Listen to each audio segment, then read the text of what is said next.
অনন্ত জলিলের wife আমাকে ছোট করে দেখেছিলেন। উনি একটা স্ট্যাটাস দিয়েছিলেন যে ওই মেয়েটা নিজে থেকেই আসছে কেক খাওয়াতে, আমরা চিনি না।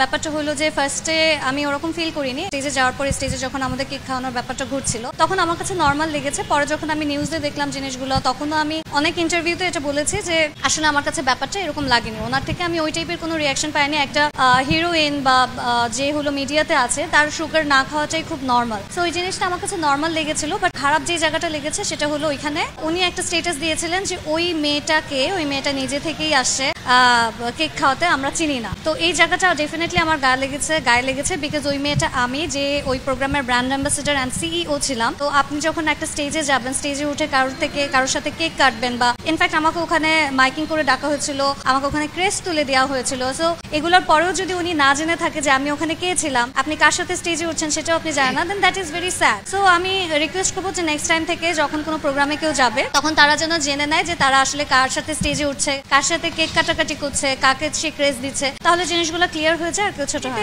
স্টেটাসটা দেখে ডেফিনেটলি আমার কাছে ছোট লেগেছে। আমাকে মনে হয়েছে যে আমাকে অনেক ছোট করা হয়েছে, সেটার জন্য আমি আমার একটা রিপ্লাই ভিডিও দিয়েছি। আপনারা অনেকেই ওটা কভার করেছে। সো পরবর্তীতে এটা হয়েছে, বাট এটা নিয়ে আমার মনে হয় না যে আর খুব বেশি বাড়ানো উচিত। সো আমি কোনো স্টেপের কথা কিছুই ভাবিনি। আমার যতটুকু ক্লিয়ারিফিকেশন করার দরকার ছিল আমি ওটুকু করেছি and that is it. So ওই ম্যাটারটা আসলে ওখানে আমি ভুলে যাওয়ার ট্রাই করি।